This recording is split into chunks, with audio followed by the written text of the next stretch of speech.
이 시간 하나님의 말씀은 누가복음 15장 11절에서 24절까지 있는 말씀이 되겠습니다.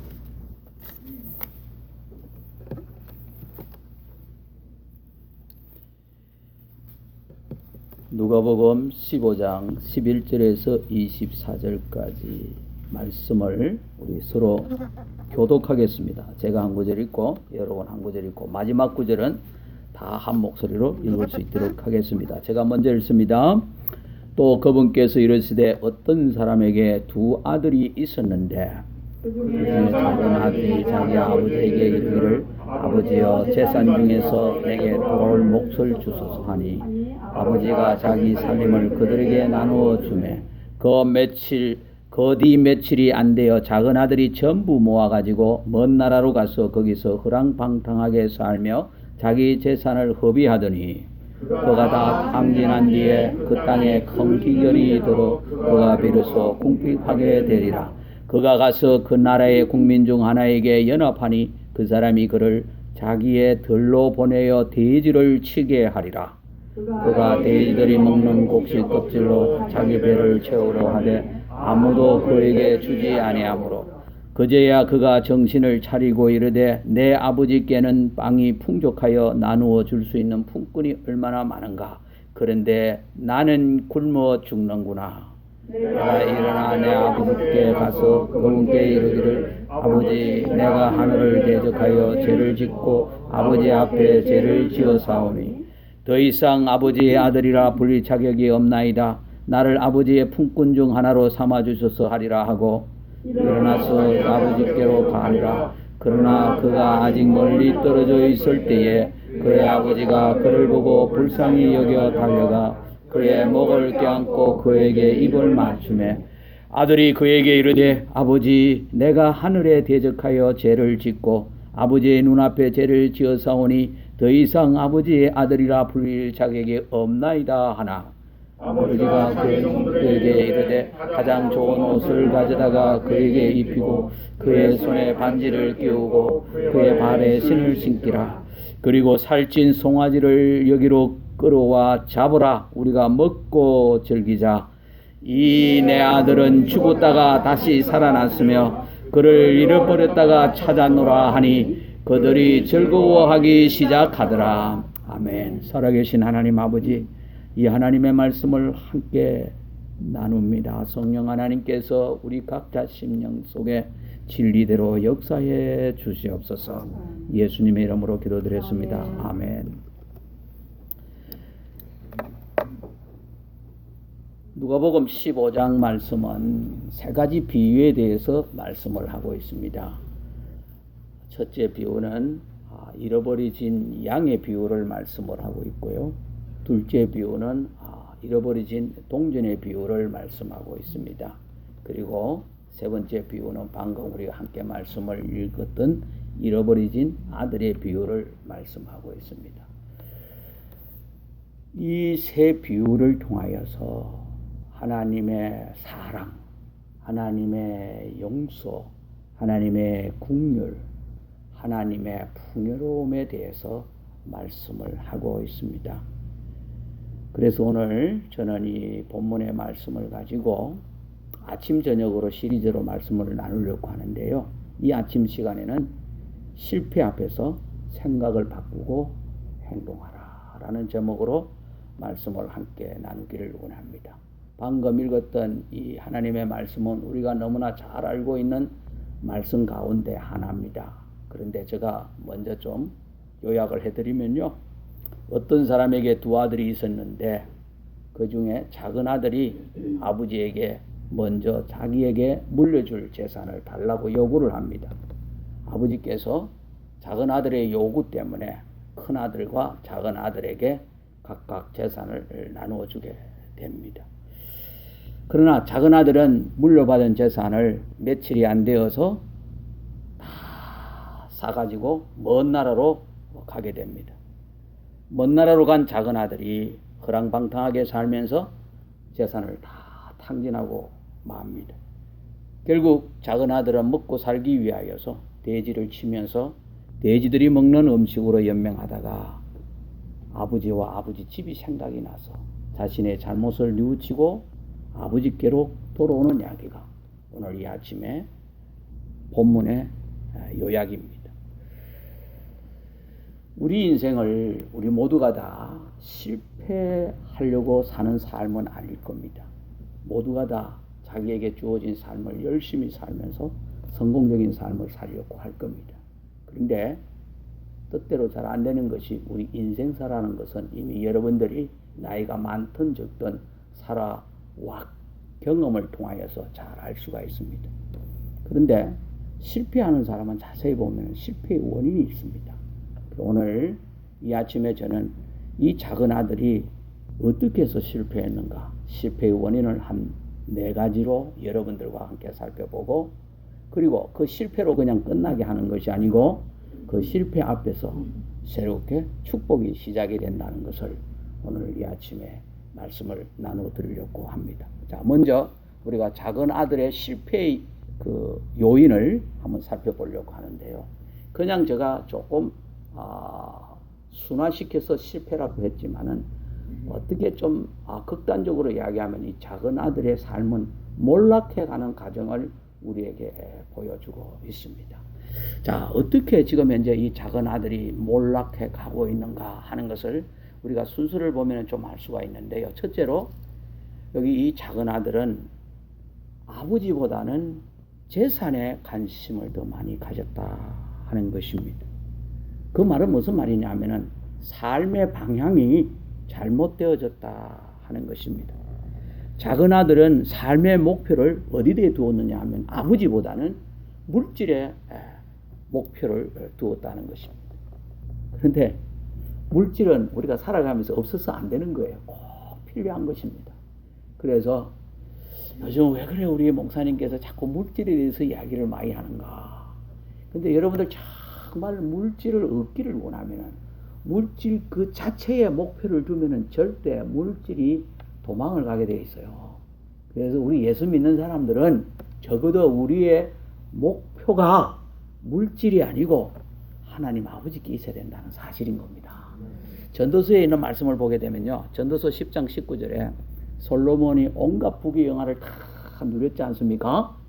진짜 아쉬울 것이 없이 살았던 사람입니다.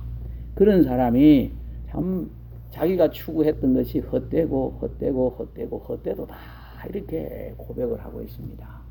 얼마나 참 뼈저리게 그것을 느꼈으면은 그렇게 강조를 하겠습니까? 그런 솔로몬이 전도서 10장 19절에서 뭐라고 이야기하는가 하면은 우리하고 똑같은 이야기를 해요. 돈은 모든 것에 설모가 있느니라. 맞죠? 우리가 돈이 있어야 생활할 거 아닙니까? 돈이 있어야 무슨 계획을 가질 거 아닙니까? 그런데 또 사도 바울은 디모데전서 6장 10절에서 돈을 사랑함이 모든 악의 뿌리니 어떤 자들이 돈을 탐내다가 믿음에서 떠나 잘못하고 많은 고통으로 자기를 찔러 깨뜨렸도다 이렇게 말씀하고 있어요. 저는 오늘 이 아침에 물질에 관하여서는 그렇게 길게 이야기하지 않으려고 합니다. 자, 사랑하시는 여러분, 물질이 설모 있는 도구가 될 수 있도록 그렇게 활용할 수 있기를 바랍니다. 하나님 앞에 기도할 때 하나님 내 삶에 정말 이 물질이 목표가 아니고 내 인생에서 그리고 주님의 사역에서 정말 설모 있는 것이 물질인데 이 물질을 나에게 주십시오. 감당할 수 있는 물질을 주십시오. 이렇게 하면서 내가 나에게 주어진 삶을 열심히 살면 우리에게 설모 있는 물질을 하나님께서 허락해 주실 줄 믿습니다. 그래서 우리의 방향이 물질 자체가 아니고 우리가 주님께 방향을 잡아야 된다 하는 것이고, 그런데 이 작은 아들이 요 첫째 부분에서 이미 벌써 이 목표가 잘못된 거예요. 자, 목표가 잘못되면은 그 다음도 또 자연스럽게 잘못되어지게 됩니다. 두 번째는 뭐냐면은 이 작은 아들은 아버지의 중심적인 삶이 아니고 자기 중심적인 삶을 살았다 하는 것입니다. 자기에게 오직 관심이 있었던 거예요. 나에게 돌아올 몫을 주셔서 이렇게 아버지에게 요구를 합니다. 오직 자신의 이익과 자신의 계획과 자신의 즐거움만 추구하는 그런 자신만이 만족하는 삶을 살았습니다. 그래서 이 작은 아들의 삶은 지금 아버지에게 아버지 중심적인 삶이 아니고 벌써 이 목표가 물질의 그 목표를 두면서부터 삶이 잘못되어져 가는 불행의 길에 들어섰다는 것입니다. 그러다 보니까 자연적으로 자기 만족, 내 것 여기에 관심을 가질 수밖에 없었던 것입니다. 그런데요, 우리가 아무리 관심을 그렇게 가진다 하더라도 하나님께서 허락하지 않으면 우리는 하나도 가질 수 없어요. 여러분 그거 믿으십니까? 잠언 16장 9절에 있는 말씀을 보게 되면 사람의 마음이 그의 길을 계획할지라도 주께서 그의 걸음을 인도하시느니라. 하나님께서 우리의 걸음을 인도하시지 않으면 우리는 아무것도 이루어갈 수가 없습니다. 우리는 철저하게 하나님 중심적인 삶을 살아야 합니다. 그걸 지금 이 비유를 통하여서 철저하게 아버지 중심으로 가야 되는데 이 작은 아들은 아버지 중심이 아니고 자기 중심적이고 아버지 중심이 아니고 물질 중심적으로 나가게 되었다는 것입니다. 그리고 이제 세 번째, 네 번째 이 몰락 원인에 대해서 오늘 제가 조금 이야기를 좀 많이 할 부분인데요. 이 작은 아들이 이 목표가 잘못되고 우선순위가 잘못되니까 굉장히 조급함을 가지게 됩니다. 13절에 보세요. 재산을 물려받았습니다. 그리고 13절에 보니까 그 뒤 며칠이 안 돼요. 작은 아들이 전부 모아가지고 먼 나라로 갔다 이렇게 말씀을 하고 있습니다. 사실 이 작은 아들에게 돌아올 수 몫은요 3분의 1입니다. 아버지 전 재산의 3분의 1이고 그리고 살아 생전에 아버지로부터 이 재산을 물려받았으면 그 재산에 대한 이익은 또 아버지와 나누어야 되는 것이 맞는 거예요. 근데 이 아들은 뭐 그런 원칙도 없고 뭐 아무것도 없어요. 그냥 자기 중심적으로 오직 자기 뜻대로 해서 뭔가 참 이렇게 보겠다는 그런 마음에서 이렇게 인생을 살다 보니까 서두르게 됐다는 것이죠. 조급함을 가지게 됐다는 것이죠. 그래서 제가 이 말씀을 준비하면서 야 전영아 목사 당신도 이 말씀 속에서 좀 서두르려고 하는 거 조급함을 가지는 거 조금 살펴봐라. 예, 그렇습니다. 하나님, 나에게도 조급함이 있습니다. 내가 서두르고자 하는 것이 있어요. 왜?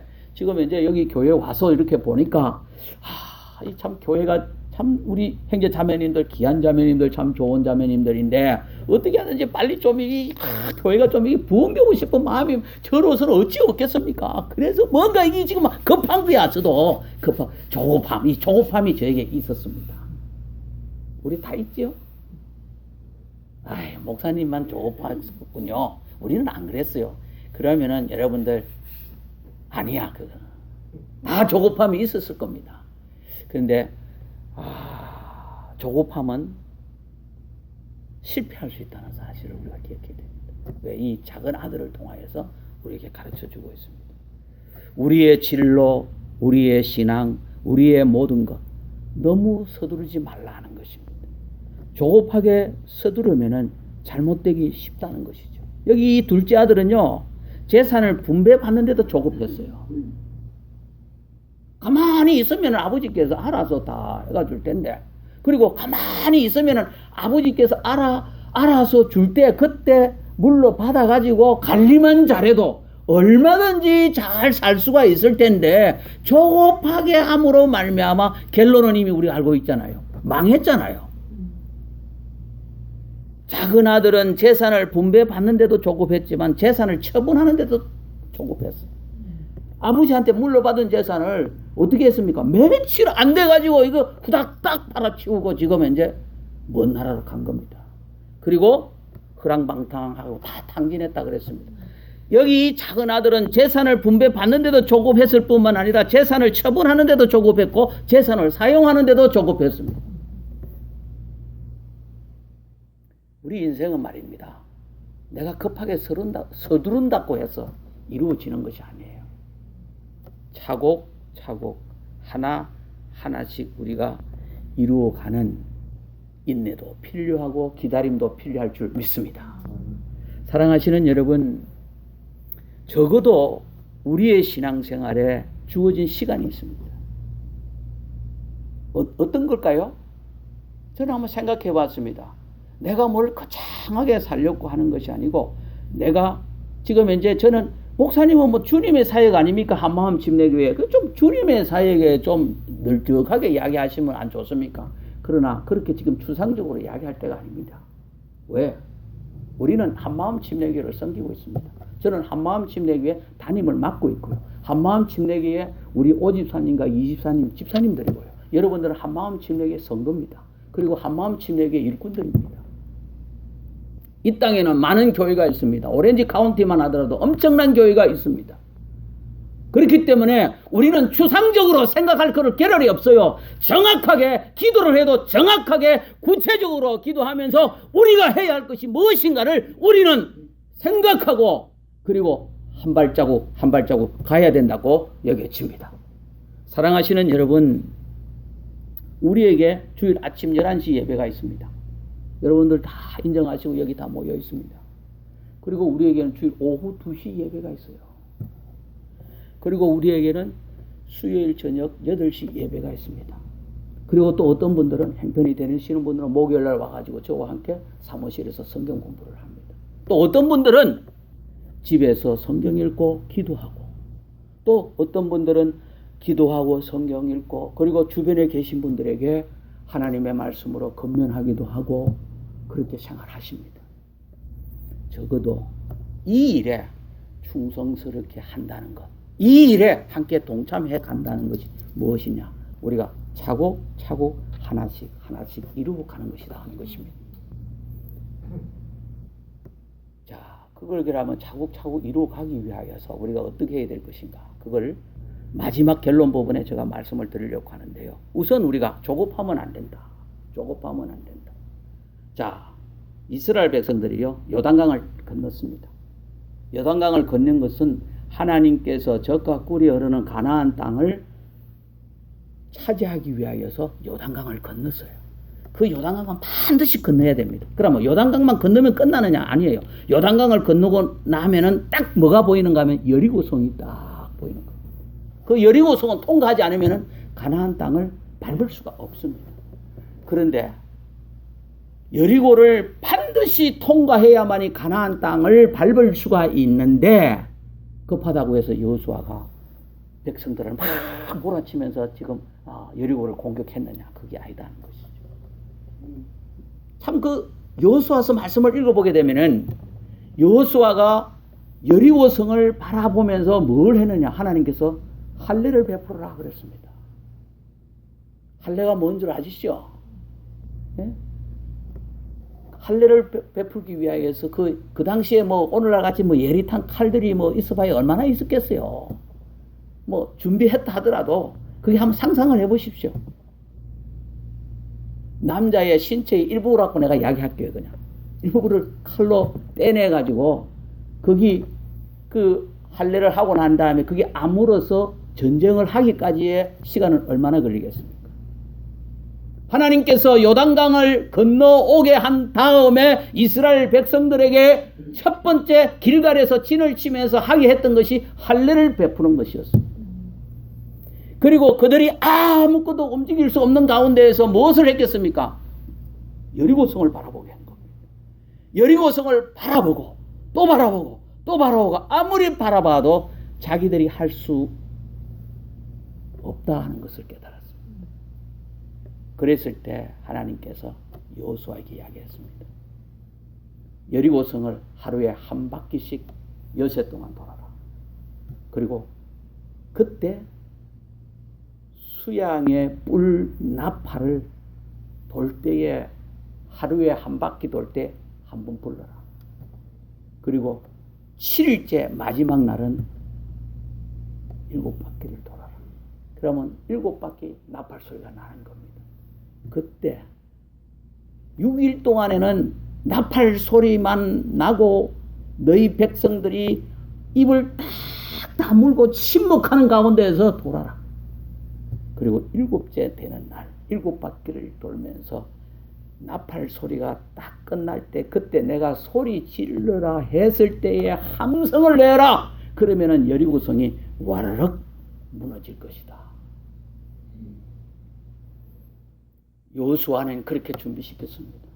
백성들에게 그렇게 하라고 했습니다. 그런데 백성들이 이 할례를 하고 난 다음에 여리고성을 바라보니까 너무 엄청나니까 이것은 우리가 도저히 할 수 없는 거다는 것을 느꼈기 때문에 진짜 여호수아 지도자의 지도력에 따르는 거예요. 아무 소리 안 합니다. 그리고 계속 하루에 한 바퀴씩 여리고성을 돕니다. 그리고 마지막 7째 날 7바퀴를 돌면서 7나팔 소리가 났죠. 그리고 함성을 지르려 했을 때 그때 이스라엘 백성들이 함성을 지렀을 때 여리고성이 납작하게 무너졌습니다. 그리고 이스라엘 백성들이 진격해 갔습니다. 여리고성을 점령했습니다. 문제는 이렇게 기다리고 하나님의 뜻에 의하여서 여리고성을 점령하고 나니까 이스라엘 백성들이 이제는 굉장히 자신감을 가지게 됐다. 자신감을 다 가지다 보니까 저 아이성을 이제 넘어가야 되는데 아이성은 글자 그대로 아이성이에요. 작은 아이성이에요. 차일도 아이성이에요. 그러니까 저 여리고성을 무너뜨리는데 이 아이성 이거야 뭐 별거 아니다 이렇게 생각해가지고 여호수아한테 이야기하기를 우리가 한 3,000명만 데리고 가서 아이성을 우리가 공격하면 무너지지 않겠느냐. 근데 여호수아가 여기서 실수를 하는 거예요. 왜? 여리고성을 점령하고 승리했을 때에 승리에 도취되어 있는 동안에 아갈이라는 사람이 하나님 명령을 어기고 자기의 욕심을 채웠습니다. 아간의 죄가 숨겨져 있었던 겁니다. 근데 여호수아가 사실 이때 딱 하나님 앞에 기도하고 정신 차려서 구했으면은 하나님께서 분명히 그 사실을 알게 해주셨을 거예요. 근데 여호수아가 기도했다는 말이 없어요. 그때 아이성을 공격을 했는데 실패했습니다.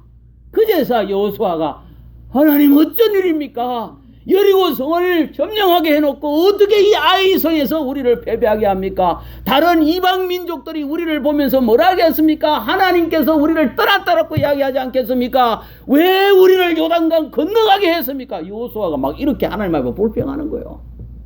그런데 기도하는 가운데 아간의 죄가 드러났습니다.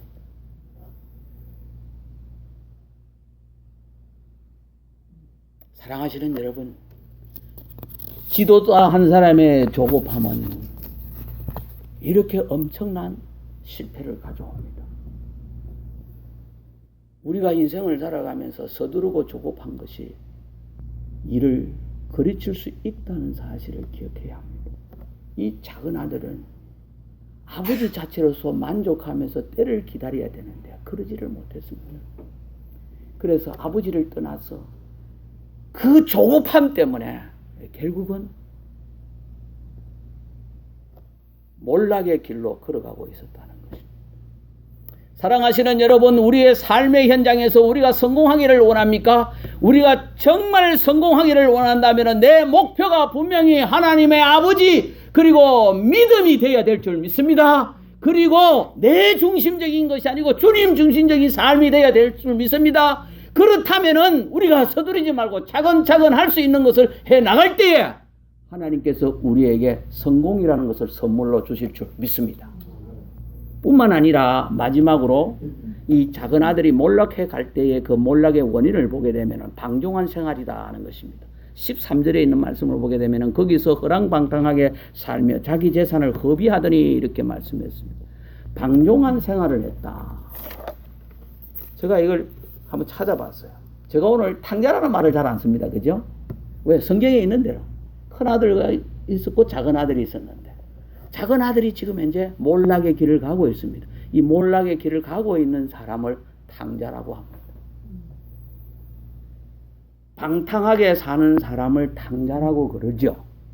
그런데 제가 방탕이라는 이 사전적 의미를 제가 한번 찾아봤습니다. 마음이 들떠 갈피를 잡을 수 없어 이렇게 나와 있어요. 여러분 마음이 막 들떠가지고 갈피를 못 잡고 있으면 야 이거 내가 지금 이제 방탕한 생각이고 방탕한 삶으로 가려고 하는구나 하는 것을 여러분 우리가 감지를 해야 돼요. 정확한 인생의 목적과 방향을 정하지 못하고 엉뚱한 곳에 관심을 가지고 사는 것이 무엇이냐? 방탕이다. 여기서 지금 하나님께서 우리에게 말하는 것이 무엇이냐면은 이 방종한 작은 아들의 삶을 통하여서 우리의 생활 태도를 말하는 거예요. 우리의 규모 있는 생활을 이야기하는 거예요. 우리 그리스도인들이 규모 있는 생활은 부지런한 생활입니다. 우리 그리스도인들이 규모가 없다는 생활은 무엇이냐? 게으른 생활입니다. 게으른 생활은 무엇이냐? 무가치한 일에 우리가 시간을 들이는 것이 게으른 생활입니다. 가만히 있는 것도 게으른 생활이지만은 하나님이 기뻐하지 않는 무가치한 일에 우리가 시간과 정열과 에너지를 쏟는 것도 그게 무엇이냐? 규모가 없는 생활입니다. 방탕한 생활입니다. 오병이어의 기적의 사건이 있고 난 다음에 예수님께서 어떻게 말씀하셨습니까? 제자들에게 남은 것을 하나도 잃어버림이 없이 다 거두어들이라. 그래서 12바구니를 가득 채웠다 그랬습니다. 아니, 예수님께서 오병이어를 가지고 남자만 5,000명 이상을 먹였다. 그 당시에 2만 명을 먹였다라고 우리가 15,000명에서 2만 명이 먹었는데 그렇게 풍성하게 역사하신 예수님께서 그 12바구니가 필요해서 뭐하라고 했겠습니까? 그건 아니지 않습니다. 예수님의 삶의 원리가 낭비하지 않는 것입니다. 우리는 시간을 낭비할 수 없고 우리는 재능을 낭비할 수 없고 우리는 우리의 물질을 낭비할 수 없으며 규모 있게 살아가야 된다는 것을 이야기하고 있는 것입니다. 사랑하시는 여러분, 이렇게 작은 아들은 삶의 목표가 잘못되어 가고 있었고 자기 중심적으로 가고 있었고 조급함이 있었고 그리고 방종한 삶을 살아가게 됨으로 말미암아 점점 몰락하게 되자 이것이 몰락은 항상 끝이 있게 마련입니다. 죄는 우선 달콤한 것 같지만 반드시 끝이 있다는 사실입니다. 죄만 끝이 있는 것이 아니고 믿음도 반드시 끝이 있다는 사실을 믿으시기 바랍니다. 우리가 죄의 달콤함을 이기고 주님을 바라보면서 믿음의 시작을 했을 때 믿음도 반드시 끝이 있다는 사실을 기억해야 되는 것입니다. 근데 문제는 이렇게 몰락해가는 작은 아들의 삶은 자신이 더 이상 어떻게 할 수 없는 단계에 이르게 된다는 것입니다. 이것이 우리에게 문제입니다. 내가 그냥 내 몰락해가는 내 삶 속에서 내가 이렇게 내 자신이 컨트롤이 되면 가능한데 내 자신이 전혀 컨트롤이 안 된다는 것입니다. 그때가 반드시 옵니다. 그때까지 안 가야 됩니다. 15절과 16절에 있는 말씀을 좀 볼까요? 15절과 16절에 있는 말씀을 보게 되면 그가 가서 그 나라의 국민 중 하나에게 연합하니 그 사람 14절에 있는 말씀을 볼까요? 14절 먼저입니다. 14절 말씀을 보게 되면 그가 다 탕진한 뒤에 그 땅에 뭐가 들었다고? 그냥 기근이 아니고 큰 기근이 들어 그가 비로소 궁핍하게 되리라. 그렇게 되니까 그가 가서 그 나라의 국민 중 하나에게 연합하니 그 사람이 그를 자기의 들로 보내어 돼지를 치게 하리라. 그가 돼지들이 먹는 곡식 껍질로 자기 배를 채우려 하되 아무도 그에게 주지 아니하므로 작은 아들에게 찾아온 것은 극한 배고픔과 경제난에 처하게 되었고 자유조차 잃어버렸습니다. 아무도 그를 그들떠보지 않는 고독 속에 파묻히게 되었습니다. 파멸 중에 파멸이었고 행복을 추구했지만 불행의 연속이었고 실상을 찾아갔지만 허상뿐이었고 실체를 붙잡으려고 했지만 그림자만 쫓다가 끝이 나버렸습니다. 목사님, 나 외롭습니다. 형제, 외롭지만은 주님을 바라보면서 살아야 돼. 지금 현재 내가 형제한테 해줄 수 있는 것이 아무것도 없어. 더 이상 형제가 그렇게 나간다면은 하나님 앞에 범죄하는 거야. 그 범죄로 인해서 당신의 삶이 하나님의 역사를 볼 수 없는 거야. 지금 외롭다고 해서 어떻게 하겠어? 사랑하시는 여러분, 우리는 때때로 인정에 끌려가지고 되도 않은 일을 하려고 할 때가 많이 있어요. 근데 그게 자기 자신도 이제는 컨트롤이 안 되는 거예요. 컨트롤이 안 되는, 그러니까 통제가 안 되는 가운데에서 또 다른 방법, 머리를 써가면서 또 다른 방법을 찾으려고 합니다. 찾아질 수도 있겠지요. 그러나 더 어렵게 되고 더 수렁에 빠진다는 사실을 기억해야 됩니다. 작은 자기가 원하는 것을 다 해보았지만은 절망이었고 좌절이었고 슬픔이었고 고통이었습니다. 그러나 여기서 이야기가 끝나면 참 슬플 거예요. 하나님께서 여기서 끝맺지 아니하시고 우리에게 소망을 보여주시고 있습니다. 참 이상하지 않습니까? 여기 작은 아들은 어떻게 보면 재산을 다 잃어버렸죠. 그리고 잃어버린 게 다 탕진했다는 것이 맞겠죠. 다 탕진해버렸죠. 그러니까 삶의 의욕도 상실했습니다. 자신감도 잃어버렸습니다. 그리고 삶의 터전도 잃어버렸어요. 아무것도 없었습니다. 인생이 끝난 줄 생각했습니다. 그런데 이것이 인생의 끝이 아니다는 사실입니다. 오늘 말씀을 통하여서 작은 아들이 다 없어지고 난 뒤에 새로운 출발점을 했다는데 키포인트가 있는 것입니다. 이것이 우리 기독교의 진리입니다.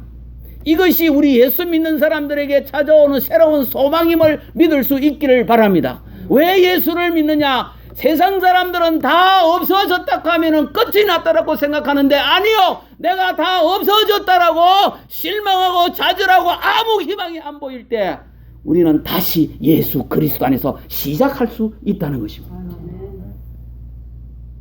17절과 19절에 있는 말씀을 한번 볼까요? 17절과 17절에 있는 말씀 보게 되면은 그제야 그가 정신을 차리고 이르되 내 아버지께는 빵이 풍족하여 나누어 줄 수 있는 품꾼이 얼마나 많은가. 그런데 나는 굶어 죽는구나. 정확하게 자기 자신을 볼 수 있었던 겁니다. 사랑하시는 여러분, 이 둘째 아들의 참 그래도 기가 막힌 마지막 희망이 있었던 것은 무엇이냐면은 자기 자신의 모습을 정확하게 볼 수 있었다는 것입니다. 그래서 정신이 번쩍 들었습니다. 왜 정신이 번쩍 들었느냐? 내가 지금 여기서 굶어 죽는구나. 내가 여기서 이제 끝이 나야 되는구나. 그러나 그럴 수 없다. 우리 아버지 집에는 지금 얼마나 풍족함이 있는데 내가 여기서 죽을 수 없다. 아버지께로 돌아가야 되겠다는 생각을 하게 된 겁니다. 그래서 17절에 그제야 그가 정신을 차리고 이르되 내 아버지께는 빵이 풍족하여 나누어 줄 수 있는 품꾼이 얼마나 많은가. 그런데 나는 굶어 죽는구나. 내가 일어나 내 아버지께 가서 그분께 이르기를 아버지 내가 하늘을 대적하여 죄를 짓고 아버지 앞에 죄를 지어 사오니 더 이상 아버지의 아들이라 불릴 자격이 없나이다. 나를 아버지의 품꾼 중 하나로 삼아 주셔서 하리라 하고. 이거 뭐냐? 순전히 작은 아들의 생각입니다. 작은 아들의 생각이 무엇이었느냐? 아버지께로 돌아가야 되겠다는 생각을 했습니다. 작은 아들의 생각이 무엇이냐? 아버지께로 돌아가서 자신의 죄를 고백해야 되겠다는 생각이었습니다. 작은 아들의 생각이 무엇이었는가 하면은 아버지께로 돌아가 아들이 아니라 이제는 내가 품꾼으로 살아야 되겠다라고 그렇게 이야기해야 되겠다고 생각했습니다. 생각을 바꾸었습니다. 이 작은 아들의 생각이 처음에는 뭐였습니까? 오직 물질에만 생각이 잡혀져 있습니다. 그리고 그 다음에 아버지가 아니고 자기 중심적인 삶이었습니다. 그리고 빨리 뭔가 이루려고 하는 서두르고 조급함이 있었습니다. 그러다 보니까 안 되는 것에 손을 대기 시작하면서 방탕한 삶을 살기를 시작했습니다. 그런데 그렇게 해보니까 다 해보니까 자기에게 남는 것은 나는 이제 죽는구나, 죽구나 하는 것을 느끼면서 아니다. 생각을 바꿨습니다. 정신을 차렸습니다. 우리 인생에서 이런 정신이 있어야 합니다. 무엇이냐? 내 중심적인 것이 아니고 이제 하나님 중심적으로 살아야 되겠다. 정말 내가 물질을 원한다면 물질 자체에 초점을 주면 물질이 도망간다는 사실을 기억해야 됩니다. 물질이 아니고 하나님께 중심을 두면서 살 수 있기를 바랍니다. 그리고 일확천금은 없습니다. 갑작스럽게 뭔가 하늘에서 뚝 떨어져가지고 내가 잘 살 수 있는 길은 없습니다. 젊은이들이 젊기 때문에 착각합니다. 뭔가 한 방이면 될 수 있을 것이라고 생각합니다. 그러나 착각하지 마십시오. 차곡차곡 인생을 살아갈 수 있기를 바랍니다. 하나님 중심적으로 차곡차곡 인생을 살아갈 수 있기를 바랍니다. 그리고 하나님께서 주신 것이 있다면 그것을 귀하게 여기고 허비하는 삶을 살지 마시기를 바랍니다. 지금까지 내가 열심히 살아왔지만 하나님 내가 지금 어떻게 해야 될지를 모르는 입장에 서 있다면 생각을 바꾸시기 바랍니다. 어떻게? 아버지께로 돌아가야 되겠다. 근데 가장 중요한 것은 뭐냐면 20절에 있는 말씀입니다. 20절에 있는 말씀을 보게 되면은 우리 다 같이 20절 말씀 한번 읽어보십시다. 시작. 일어나서 자기 아버지께로 가리라. 다시 한 번 더. 자, 시작. 일어나서 자기 아버지께로 가리라. 다시 한 번 더. 자, 시작. 일어나서 자기 아버지께로 가리라. 예, 됐습니다. 여기 보십시오. 20절의 말씀에 여러 문장이 지금 구성되어 있는데 간단 명료하게 아들이 한 그 말은 행동은 무엇입니까? 일어나서 자기 아버지께로 가리라. 영어에는 이렇게 되어 있어요. He arose. 그리고 콤마하고 and came to his father. 한 문장에 두 가지 행동이 딱 들어가 있습니다. 간단 명료하고 그 다음에 이제 뭔가 서술되고 있습니다. 다른 말이 필요 없다는 겁니다. 여러분, 많은 사람들이 생각을 돌이킵니다. 그리고 내 중심적인 것이 아니고 하나님 중심적으로 살아야 되겠구나. 내가 진짜 돈만 해서 사는 것이 아니고 정말 아버지 중심적으로 살아야 되겠구나. 내가 조급하게 하지 아니하고 서두르지 아니하고 차곡차곡 인생을 살아야 되겠구나. 그리고 내가 방탕한 삶이 아니고 품에 있는 생활을 살아야 되겠구나. 하나님의 말씀도 읽고 기도하고 그리고 예배에 충실하게 참석하고 믿음으로 살아야 되겠구나 생각을 합니다. 그러나 그 생각 속에서 그친다면 아무것도 아니요. 여기 둘째 아들이 일어나서 아버지께로 갔다 했습니다. 신앙생활은 행동에 있다는 사실을 기억할 수 있기를 바랍니다. 아무리 내가 말을 한다더라도 행동하지 않으면 그것은 아무것도 아니라는 사실입니다. 일어나서 자기 아버지께로 가리라. 간단 명료하게 표현하고 있습니다. 이게 뭐냐? 이게 축복이요.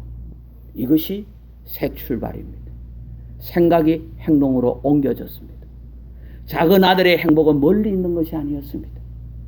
언제나 자기가 가까이 있었던 아버지에게 있었던 것입니다. 파멸의 순간에 우리가 할 수 있는 일이 뭘까요?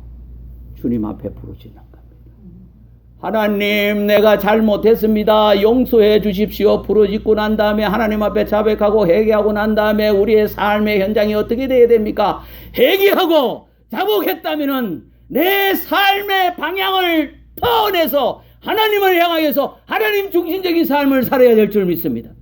사랑하시는 여러분, 내가 기도하지 않았습니까? 기도해야 되겠다고 생각했습니까? 그러면은 기도하는 삶으로 돌아갈 수 있기를 바랍니다.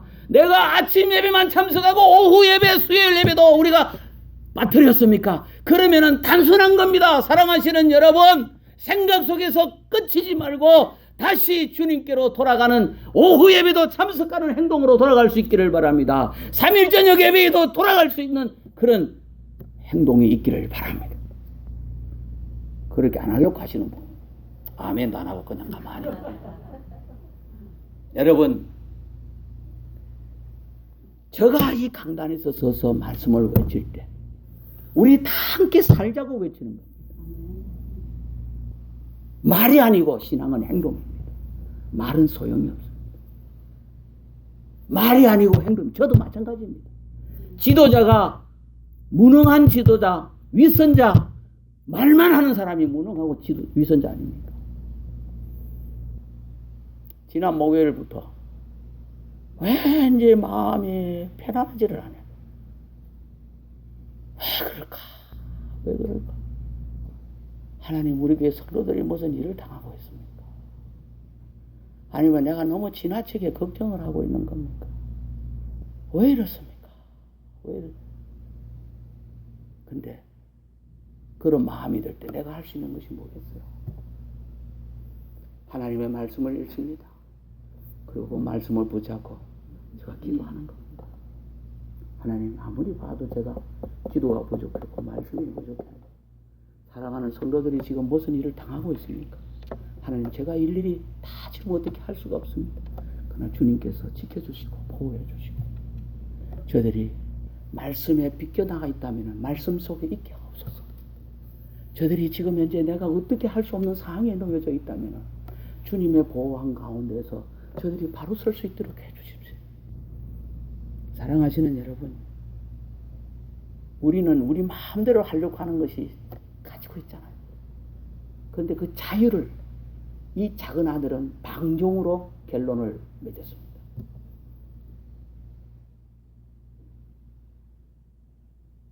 사랑하시는 여러분, 결론적으로 실패 앞에서 우리가 계속해서 간다면 그거는 더 이상 희망이 없어요. 실패 앞에서 우리가 생각을 바꾸고 행동하게 된다면 결국 하나님의 용서를 체험하게 될 것이고, 그리고 하나님의 사랑을 체험하게 될 것이고, 그리고 하나님의 긍휼을 체험하게 될 것이고, 그리고 하나님의 은혜를 체험하게 될 것이고, 돌아온 아들을 보면서 아버지가 어떻게 했습니까?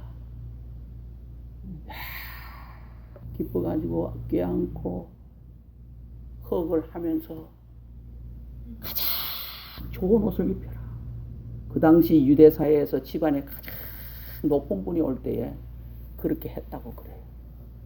아니, 그 아들의 몰골이 어떻겠습니까? 돌아온 아들의 몰골이 참 가관이 아니었을 거예요. 근데 이놈아, 네가 나를 떠나더만은 이렇게 하려고 나를 떠났느냐, 이 못된 놈만 하고 막 욕바가지를 하는 것이 아니고 아무 소리 안 하고 돌아온 아들을 껴안으면서 가장 좋은 옷을 입혀라. 그리고 손에 가락지를 끼워라. 가락지는 아들의 근위를 회복시키는 거예요. 그 다음에 신발을 시켜라. 신발은 그 당시에 노예는 신발을 신지 않았습니다. 신발을 시켜라. 모든 아들에 대한 근위와 자격을 다 회복해 주시고, 그러면서 뭐라 합니까? 살찐 송아지를 잡아라. 나는 이 부분이 너무 좋아. 살찐 송아지를 잡아라. 그리고 우리가 먹고 즐기자. 이거는 쾌락하자는 게 아니에요. 먹고 즐기자. 하나님 아버지의 풍요로움을 우리에게 말씀해 줍니다. 여러분, 사탄은 어떻게 하든지 우리를 끌어내리고 하나님 아버지와 우리의 관계를 이간질하고 우리가 승리하지 못하도록 만듭니다. 그러나 하나님은 우리의 삶을 용서하시고, 그리고 기다려주시고, 그리고 긍휼을 베푸시고, 그리고 풍요로움을 허락해 주신다는 겁니다. 무엇 때문에 우리가 어렵습니까? 그 원인을 한번 생각해 보자고요. 안 어려운 분들이 대부분이겠지만 혹 내 삶 가운데 어려움이 있다면 생각해 보자고요. 혹시 내가 지금 삶의 방향이 지금 잘못되어지지 않았느냐? 아니면 혹시 내가 뭔가를 내 중심적으로 이게 지금 가고 있는 거 아닌가? 아니면 지금 뭔가 내가 단시간에 뭔가 이루려고 조급하고 서두르함이 있는 게 아닌가? 그리고 하나님께서 내게 주신 자유를 내가 지금 내 마음대로 하려고 하는 거 아닌가? 그런 생각이 들면은 하나님 아버지께로 돌아가야지. 돌아갔으면 행동으로 옮겨야죠. 천천히 하지만은 행동으로 옮길 수 있는, 돌아서야 하는 부분은 빨리 하는 것이 가장 지혜로운 자의 삶의 증거 가운데 하나입니다. 사랑하시는 여러분, 주님이 우리를 사랑하십니다. 우리가 지금 종교 노름을 하고 있는 것 아닙니다. 살아계신 하나님 앞에 내 삶을 전체적으로 맡기고 가는 겁니다. 어떤 부분은 하나님 맡아주시고 어떤 부분은 안 맡아주셔도 됩니다. 그런 삶이 된다면은 하나님께서 우리의 삶을 통하여서 역사할 수가 없을 겁니다. 정말 하나님께서 내 삶의 현장에서 역사하시기를 원하십니까? 그러면 작은 아들이 우리에게 보여준 것, 여기 신기한 것은 뭔가 하면은 세 가지 비유 가운데 첫 번째 비유는 찾아갔습니다. 목자가 찾아갔습니다. 두 번째 비유, 동전 비유도 찾았습니다. 그런데 세 번째 비유는 찾아가지를 않았어요. 왜 찾아가지 않았을까요? 사람은 하나님의 형상대로 지음을 받은 존재입니다. 그렇기 때문에 생각할 수 있습니다. 짐승은 생각할 수가 없어요. 짐승은 영혼이 없습니다. 우리는 영혼이 있습니다. 그래서 우리는 생각할 수 있기 때문에 내가 어디서 멈추고 어떻게 내가 하나님 앞으로 돌아가야 될 것인가 생각해야 된다는 거예요. 그래서 아버지는 맞이했지 찾아가지는 않았다는 겁니다. 우리는 이렇게 이야기합니다. 어떤 목사가 와가지고 나에게 뭔가를 해주기를 바랍니다. 근데 그건 성경적인 반응은 아닙니다. 물론 찾아가야 할 때 가야 되겠죠. 위로해야 되겠죠. 세워줘야 되겠죠. 그러나 자기 자신이 몰락해 가고 있는데 자기 자신이 깨닫지 못한다. 그거는 진정한 깨달음과 해결을 불러올 수가 없는 겁니다. 그래서 하나님께서 우리에게 진정한 회개의 기회를 주시는 것, 그것이 하나님의 사랑이라는 사실을 기억해야 됩니다. 왜 에덴 동산에서 아담과 하와에게 선악과를 따먹지 못하도록 입을 틀어 막았어도 될 수 있었는데 그렇게 하시지 않았느냐는 것이죠. 우리에게 기회를 주시기 위하여서. 그런데 결국은 인간이 그 기회마저 상실했지 않습니까? 그래서 하나님께서 급하셨습니다. 짐승을 잡아서 가죽 옷을 입혀서 에덴 동산을 쫓아내신 것. 그 쫓아내신 것이 무엇입니까? 결국은 우리 자신을 깨달아라는 것입니다. 그 뒤로 아담이 하와와 계속해서 피해 제사를 하나님 앞에 드렸다는 것입니다. 성경에 기록은 없죠. 그러나 아담이 피해 제사를 드렸다는 것은 아벨의 제사를 통하여서 증명해 보여주고 있는 겁니다. 우리는 오늘 이 아침에도 예수 그리스도의 보혈의 능력에 힘입어서 이 시간에 이곳에 앉아 있습니다. 그렇다면 우리 삶의 현장에서 내가 하나님 앞에 정리하지 못한 것들이 있다면 하나님께로 돌아가십시다. 기도의 생활이 부족했다면 기도하는 생활로 돌아가십시다. 예배의 참석이 내가 부족했다면 예배 참석으로 돌아가십시다. 내가 하나님 앞에 드림에 있어서 11조 생활에 있어서도 이것이 분명하지 않았다면 11조 생활로 드림의 생활로 돌아가십시다. 그리고 내가 주변에 있는 사람들에게 내가 정말 주님의 닮아가는 모습을 보여주지 못했다면 주님 닮아가는 모습을 보여주시는 것으로 돌아가십시다. 돌아갈 때 하나님의 승리가 우리의 삶의 현장에 일어날 줄 믿습니다. 기도하겠습니다.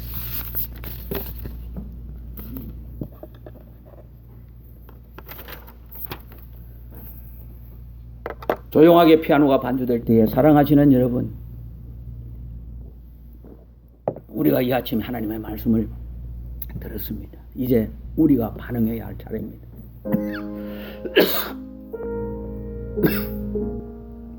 하나님은 우리를 사랑하십니다. 하나님은 정말 우리를 기다리시고 하나님의 긍휼과 그리고 하나님은 하나님의 풍요로움이 있습니다. 자신의 모습을 알고 주님 앞에 자신을 맡길 때에 하나님의 사랑과 긍휼을 경험하며 하나님의 풍요로움을 경험하게 될 것입니다. 혹시 하나님 앞에서 내가 뭔가를 정리해야 되고 아침에 하나님께서 나에게 특별하게 말씀해 주신 부분이 있다면 이거 하나님 앞에 내려놓고 기도하면서 하나님 정말 작은 아들이 누렸던 그 풍요로움 저도 얻기를 원합니다. 도와주시옵소서. 이렇게 하나님 앞에 기도하고 싶지 않습니까? 조용하게 우리가 초청 찬송하기 전에 무릎을 꿇고 하나님 앞에 기도하시도 좋고 그 자리에 앉은 자리에서 기도하시도 좋고 아니 그러면 이제 앞자리에 나오셔서 기도하시도 좋습니다.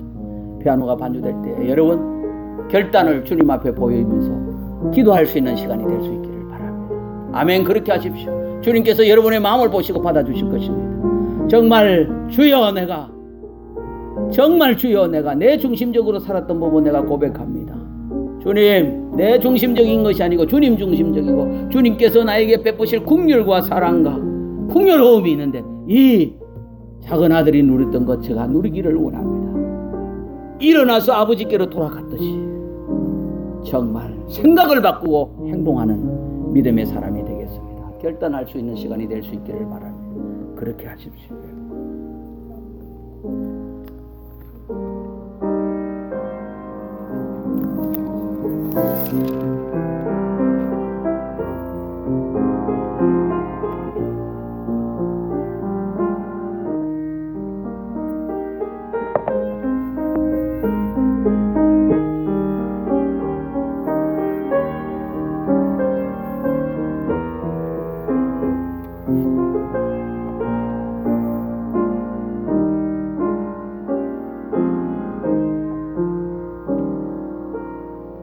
하나님 아버지 감사합니다. 이 아침 예배에 귀한 분들과 함께 하나님 말씀을 나누었습니다. 아버지 하나님 정말 작은 아들이 자기가 잘못됐다는 것을 뉘우치고 아버지께로 돌아가기 위하여서 일어나서 갔습니다. 정말 행동하는 우리의 믿음의 생활이 되게 도와주시옵소서. 예수님의 이름으로 기도드렸습니다. 아멘. 우리 다 함께